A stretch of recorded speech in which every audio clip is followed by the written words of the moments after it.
Hi, folks. Welcome to the iRadio podcast stroke videocast. We don't have Jimmy Hutton with us today. Jimmy's under the weather due to alcohol abuse, I think. But we'll get that story for you later. So it's just myself, Norrie Stewart, and Stuart Lockhead today. We've just sat through over an hour and a quarter's worth of PMQs, Prime Minister's questions, and First Minister's questions. And I could not help but notice. I made really comprehensive notes today because I dictated my notes into a notebook as I was watching. And the level of detail out of First Minister's questions, having done PMQs first, then FMQs, the level of detail that Nicola Sturgeon has at her fingertips is extraordinary. When you compare the kind of answers that Boris Johnson was giving, it is quite extraordinary. Either she's got a fantastic team behind her who give her comprehensive notes that she can obviously follow and understand, or she's holding that, or quite a lot of it, in her head. I'm very impressed when you see them back to back. Bojo just is not in the same league. No, he's not in the same league, not at all. It was interesting to watch, especially as Boris Johnson. Neither of us was sure he was going to show up right until the very last minute. Yeah, the cameras finally, because they're doing now virtual. In other words, they've got screens in the House of Commons chamber for the people to phone in to ask questions from outside the chamber. You could, unusually, there was an angle where you could see who was hiding behind the speaker's chair waiting to come in, and that's how I spotted Boris there pacing up and down with his notes. But to be honest, I'm surprised he showed up. And what did he say? Well, Oh, here, I've got a question for you. Did you notice? Perhaps it's something to do with a bump in the head or being ill, but he's now talking posher. He sounds as though he's been. It definitely sounds as though he's been to Eton now. I've noticed he doesn't seem so bubbly. He's not quite as what shall I say, exuberant as he normally was. Well, he managed a fantastic. Yes, he did. The other thing I noticed, actually, because I watched a bit of the Commons before PMQ started, the Speaker now has the ability to cut people off. Ah, yes, that's a good point. Did you notice that? I spotted that, yes. There was 3 or 4, well, probably more than that, but I saw 3 or 4 who had their time cut short. Yes, if they go on too long, they just disappear. Yeah, he just, boom, shuts them down. Quite interesting. Well, I suppose we better start. So Keir Starmer's kind of went on everything you would expect him to. He did better this time. This is his third PMQs, and I thought he did better because I wasn't impressed the first couple of times. Other people seem to think, oh, he was forensic. Well, I suppose he's going to be forensic. Bojo's going to be scared facing up to him across that dispatch box, whatever it's called, because he is a very, very good lawyer, isn't he? He is, yeah, and he started with a black and white, out and out statement of the UK now has the highest per head of population number of deaths in Europe. Well, I thought his question was brilliant because what he did was he said, "How did it come to this?" And you're thinking, how do you answer that? I thought that was good. How did it come to this? Well, I sort of, it kicks into my kind of criticism of Starmer's. I could imagine the delivery of Tony Blair compared to his delivery. Tony Blair's delivery would have really been chopping liver out of... Fair enough. But I mean, but what did we get? We got the expected answer because basically we've had it all over social media since yesterday, since this highest figure in Europe, death figure in Europe's been out. Up until yesterday, International comparisons were, we're, every day that officially from the British government, da da da da. Now all of a sudden, we're the worst in Europe. Oh no, we don't do international comparisons today. Yeah. Boris mentioned around the world international comparisons. Really not what we're talking about anymore. Yeah, we know why. I mean, he did a good job. I thought the other question he came up with, because he gets 6 questions. Oh, you're talking about Keir or Aye. Sir Keir. Here's a Yes. question for you, Norrie. Why is he no longer called Sir? Well, he will be. You don't have to give up your knighthood now to sit in the Commons. There was a time when you had to do that. But none of the journalists are using it on television, and Well, he's a Labour Party leader. He is not deserving of respect. and don't they normally use it in the House of Commons, the Speaker? They do. But he didn't today. I think the other thing is, of course, if the Labour Party opposition leader is Sir Keir Starmer, it kind of looks bad when you've got to call Boris Mr. Johnson, because he's not yet a Sir. I mean, how common is a name, Johnson? Well, I suppose there's a psychological thing going on there, especially in the Tory party, where deference must be shown to I must be John. But okay, to come back to Keir, or Sir Keir, if you insist, he waved a picture of this graph. Yes. The government's own graph. God, that was good. That was kind of the question that caught my eye. Was there was only 84,000 tests on Monday. What was so special about the 30th of April when the testing was so high? So in effect, testing at, according to government figures, 120,000, and it was only 84,000 on Monday. Yeah, well, we know about that one as well. But the difference there was, I mean, Boris comes back with I think you should have stuck to your line, Kerr, where you congratulated the hike in testing last week.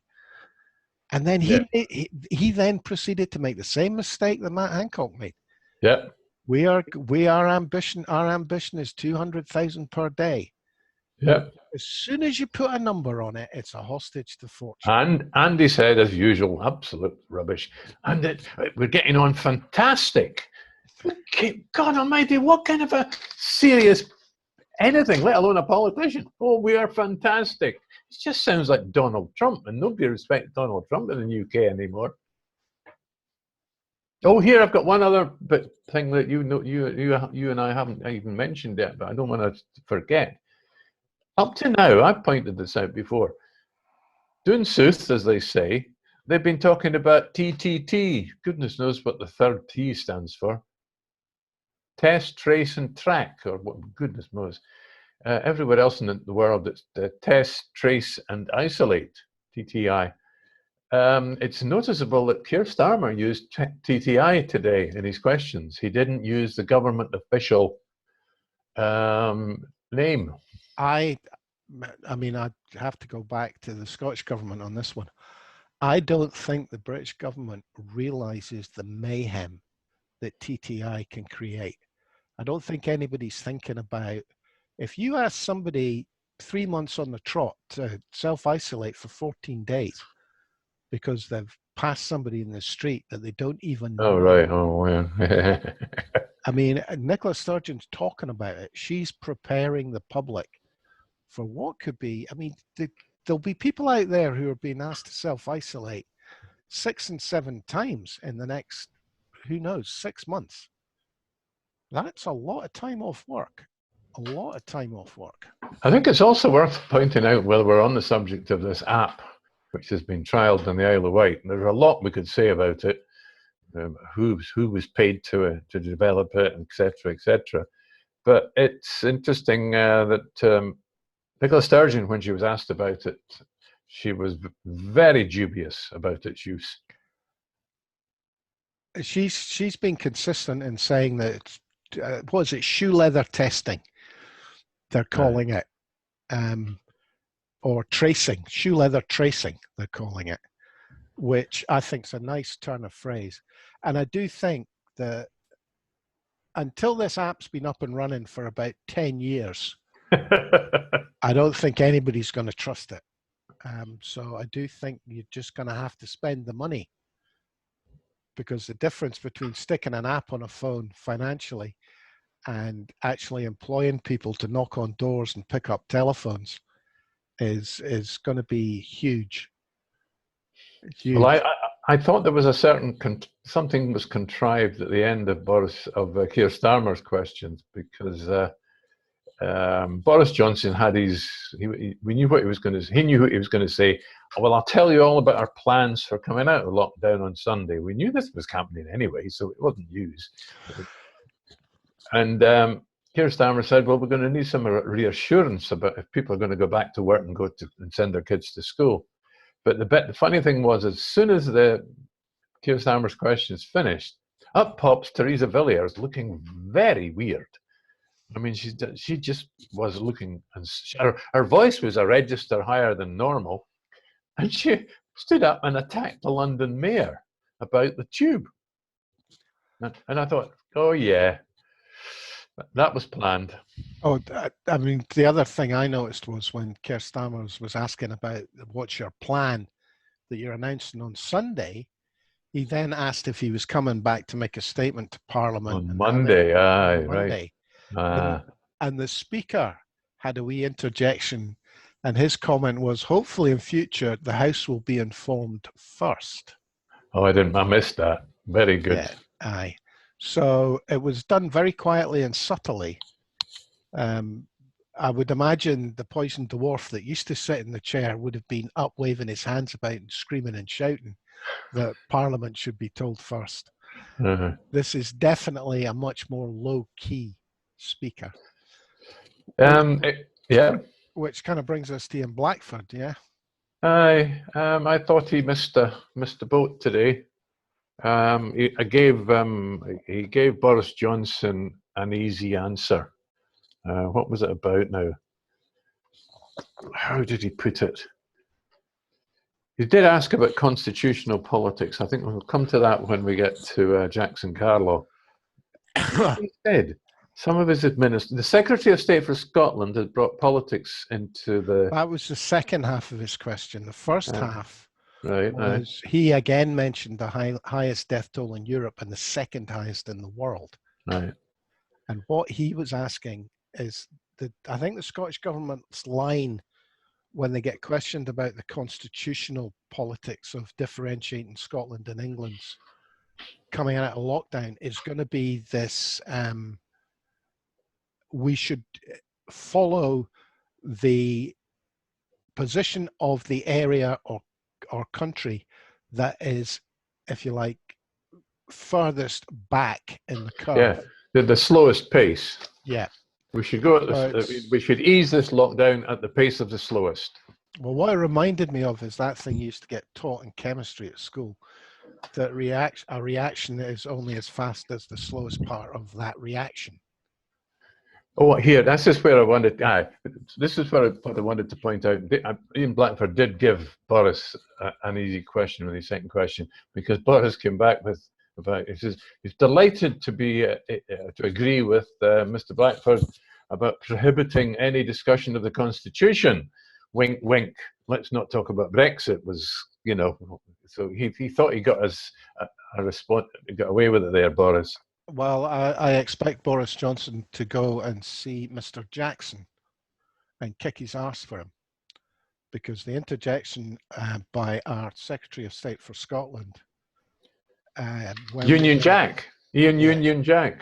When was it? On Sunday, I think it was out and out unionist politics. So if Boris is agreeing with Ian Blackford, I expect Mr. Jack to have his ass kicked. Well, we appear to have got to the start of the First Minister's questions. And I thought, yes, at this point, I think we both switched over to... Yes, we both switched over to First Minister's questions. And I'm sorry, Jackson, as he's also known, Jackson Carlaw, he really stuck his foot right up his own rectum. He he claimed that basically the Tories are going on and on and on about Scotland should be in lockstep with England. Whatever England does, we should be doing the same. Now, you can come in with what the First Minister response was. I'm sure it was pretty good as well. But he did make a big mistake. He said the public are getting confused, mixed messages. You know, the STV is saying one thing and Guardian's saying something else. And of course, what he doesn't dawn on his stupid head is, no, the answer to that one is because broadcasting isn't devolved. That's why people are getting mixed messages, not because the governments are different. But I'm sorry, the first and most important mixed message that anybody that watches BBC 6 o'clock news is they report on NHS England. That's the point. They don't report on NHS Britain. So but that's my point. Well, if he wants lack of confusion, he needs to insist the BBC differentiate between the NHS in the three devolved nations and the one nation who is actually in charge. That's my point. The mixed messaging comes straight from the BBC. He did end up, I mean, his point, and you know, in a perfect world, it would be the same message across the whole of the UK. You know, the lockdown. But you can't have that. You've got a different legal system, you've a different school system, different health system. Yeah, but that doesn't apply.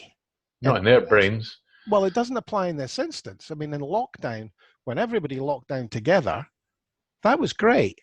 It would have been very interesting to see what would have happened if the government at Westminster had turned around and said, right, we're going to lock down in a couple of weeks. And Sturgeon had said, no, we're shutting the schools and we're locking down now.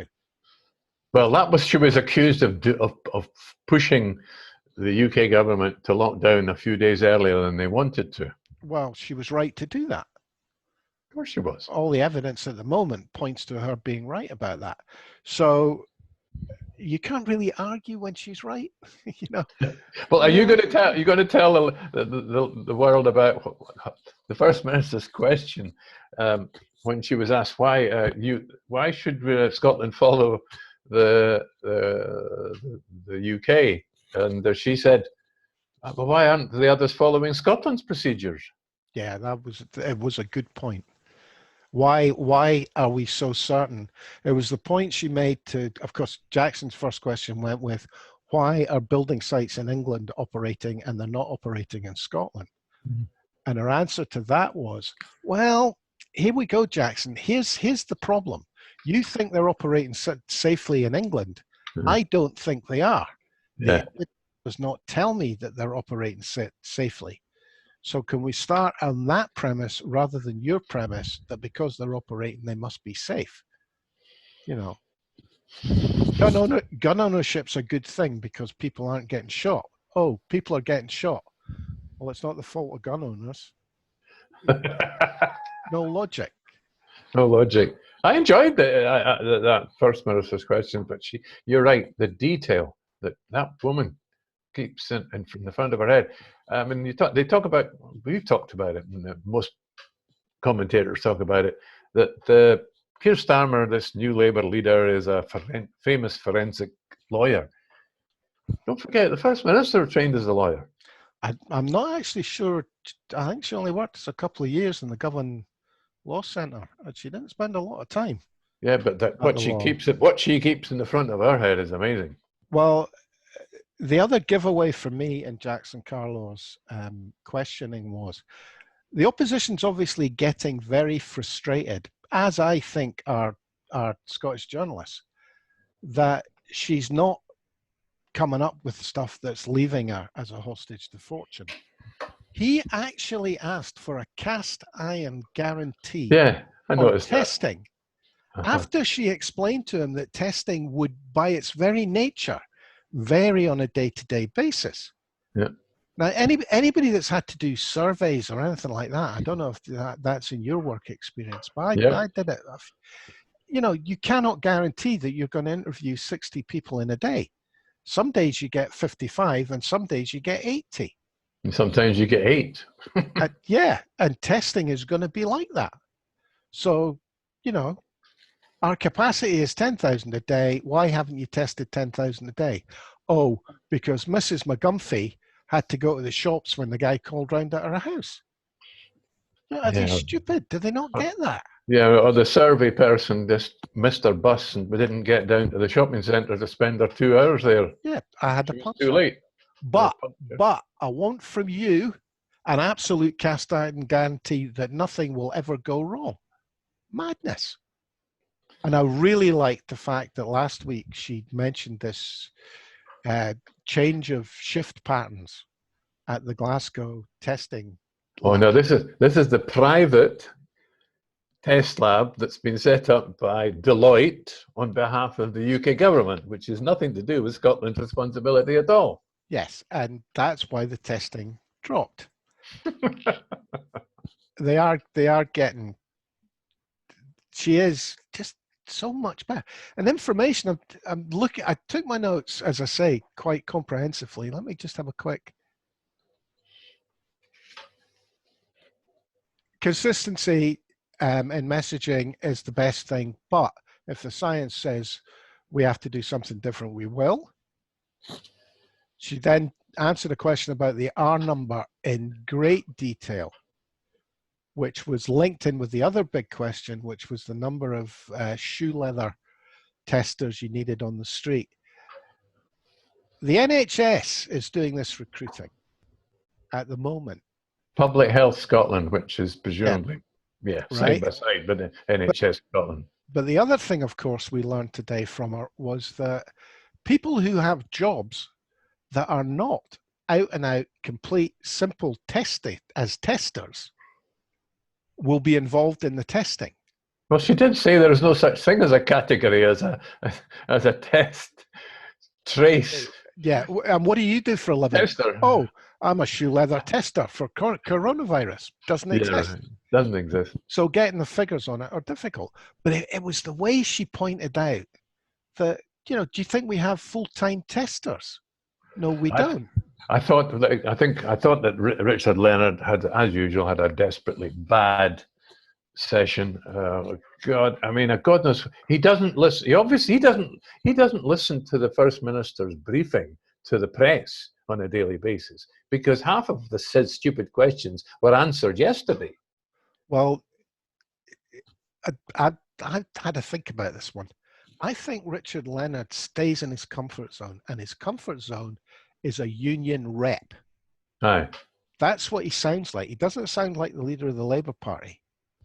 Well, he got his something. He got his bottom felt. Eventually, the First Minister, he was going on about the terrible death rate in care homes, and she didn't actually say they were private, but she did say that we did insist on infection control. And this was on the 23rd of March. They were all supposed to implement this, and it would appear even in the very short term that what information is coming out, they didn't do it. And you've spoken about this in some depth. Well, I feel a bit schizophrenic about this because there is part of me that is prepared to accept that the standards of training, etc., might not be what they needed to be.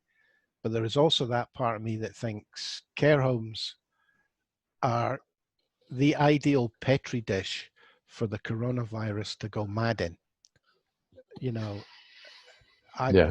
How once it's in there into a care home, people, I don't know, you can isolate in a hospital. It's built to allow you to do that. Care homes just aren't built Can you for lock that level of isolation. if you've got people with that dementia that want to wander around and burble to the person in the next room, can you lock them in?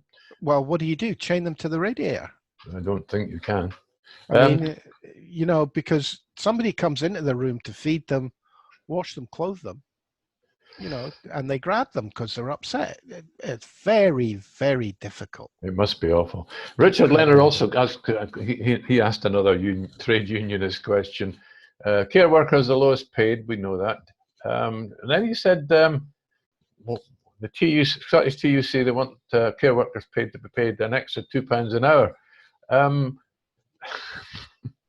the First Minister said, well, the Scottish Government, through the NHS, does employ some people, but it doesn't employ the people who work in care homes. No, and can you imagine the howls of outrage from care home owners? Forcing them to pay another £2 an hour. Well, how much their budgets have gone up because of having to supply vast amounts of PPE, and then you're going to ask them to bang up, well, that's a 20% rise. If most care home workers are on minimum wage, £2. Yeah, no, 20% rise. And they're not going to pay that out of their pocket. They're going to pay that out of the fees. Yeah. So in my case, had my mother still been around and in a care home, that would have taken £1,000 a week to £1,200 a week. Because that's the way they would have done it. I was disappointed with Patrick Harvey's questions. Again, we watch these press briefings from the First Minister on a daily basis. These politicians who are supposedly leading opposition parties clearly don't. And he was asking questions again that had been answered yesterday. And Willie Rennie, well, he meant well. He kind of said, well, we want to support UBI. Willie Rennie did fine until he slipped into that nasty opposition trick of saying, Jimmy Smith from Auchtertool phoned me up, sent me a letter, and oh dear, his situation is terrible. What's the First Minister going to do about it? Ruth Davidson did the same thing. Well, what she was on about, that was very personal. It was it was about IVF. IVF, yeah. But she had to have her baby. But I mean, that rankles a bit when you're using your position of power to ask a very personal question. Well, it's a bit weird. There's not a problem with you saying one of my constituents, da da da da da. This translates into another 4,000 people are in the same position as Jimmy. So what are you going to do about it? But the idea, it's always sat uneasy with me, that methodology. As I say, Sally's up on the balcony watching this, and her position is she's got 3 legs and she needs one amputated. This applies to another 42 people. That is legitimate, as far as I'm concerned. But the way Willie smarmed it for me today, it really annoys me that. Oh, well, he does annoy me. But I just thought Ruth was out of order. I mean, she's already got her baby anyway. Well, it is a problem. I mean, if you've got the kind of care that's, longish term, you need 6 months worth of appointments, and you get a letter saying, oh, you've had 3 months worth of appointments, chop, we're shutting them down now. But I'm sorry, UVI is not okay. It's an emotionally devastating thing to go through, I would presume. Come on, you're not going to die.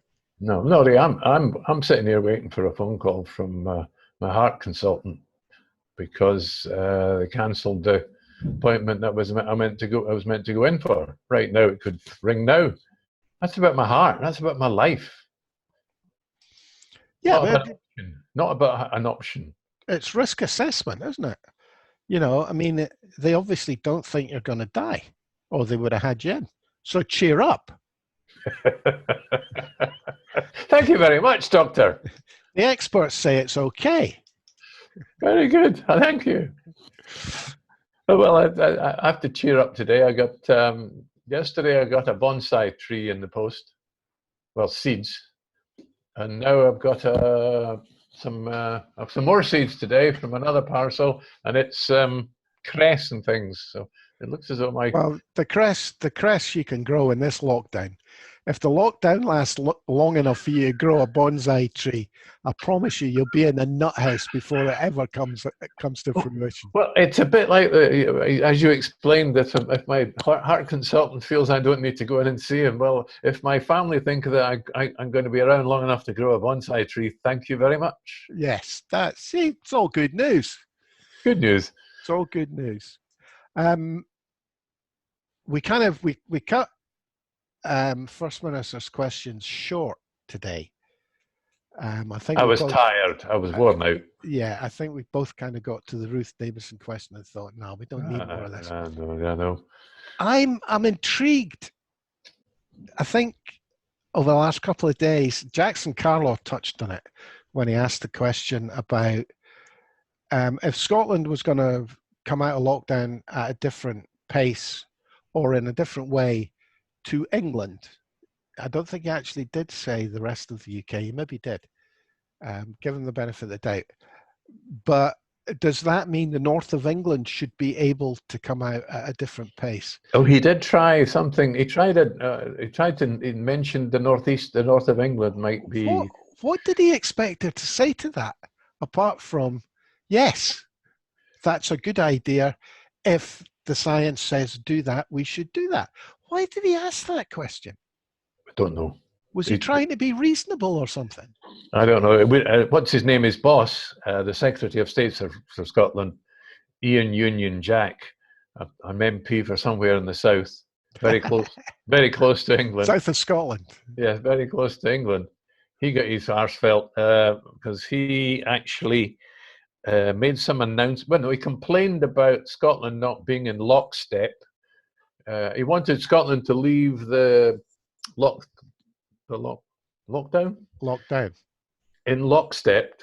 You can understand why Too many locks. Yes, too many locks. And he announced this using his official ministerial media outlet instead of his personal MP's one. And daisy. Can you imagine the somersaults they'll have to turn if England's R number is, say, 0.3 and Scotland's R number is 0.9 and they come out of lockdown and they insist Scotland comes out? Can you imagine the mayhem? Because there's no way she won't announce that. One of the huge advantages that the Scottish government now has is they've been given out all the figures, good and bad. Yeah. The fact that 50% of deaths just announced for last week were in care homes. Mm-hmm. They can actually honestly say, right, we just give out the figures.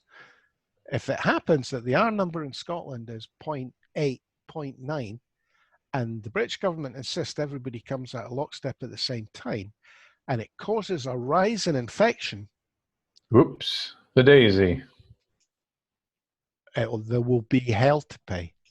So the only way, well, the only sensible way anyway, if you're going to be in lockstep, the only sensible way is the part of the country with the most infections, the highest R number, reinfection rate, is your baseline. You don't come out until it's safe. It's got to be at the slowest pace. And that doesn't matter whether it's Scotland, Cornwall, Northern Ireland, London. It doesn't matter where it is. If they're going to come out of lockstep, that has to be. And they have to say that. Did you see the picture posted by Peter A. Bell about lockstep, where the word comes from? Its root is in American prison. Yes. And where there was a picture posted of about 10 prisoners all in the stripy uniforms, and they're all virtually bum-fucking each other because they're so close together. They're all chained together, and basically, which means that they can only walk one, they'd all have to walk left foot, right foot, and they'd all have to move at the same time. That's lockstep, apparently. Yeah, that is exactly what it is. Sorry for the vile language there. The first time I came across it, actually, it was slaves, because they used iron bars to chain slaves together. on with neck collars and with ankle ankle bracelets with a solid bar. So there was no give. Depends on the slaves. I mean, if it's a pretty young blonde, they wouldn't. No, they wouldn't do that to them. Most slaves were black and had black hair, Stuart. Oh no, no, that was only later. Apparently, there was quite a long period where the Moors, as they were known back then, used to raid the west coast of Scotland and Ireland, and even all the way up to Iceland, and they'd raid a small village and take half the youngsters away as slaves. Now, you didn't know Okay. that, did you? Well, I did know that the Arabs, or Moors as you call them, were the master slavers of the world until the Brits got involved and started shipping them across to America. Yeah, very true. I'm not making excuses. Oh, good. Well, I think we've kind of exhausted PMQs and FMQs. But I do have to say, folks, if you get a chance to watch them back to back, it's worth it if your brain doesn't explode during the process. But just do the first half hour of PMQs and then the first half hour of FMQs, and then go and have yourself a nice cup of tea. Oh, and we should say Keir Starmer's managed to get his questions in about 20 minutes instead of 35 minutes, which it was last week. He did well. He did well. He's getting better. And we still don't know why he's not called Sir anymore. I think it's Boris has complained because he doesn't get called Sir as well. Yeah, well, we'll find out and let you know. Okay. Cheers for now, folks. I hope you enjoyed listening, and we will be back tomorrow if Jimmy has recovered from his hangover. Cheers for now.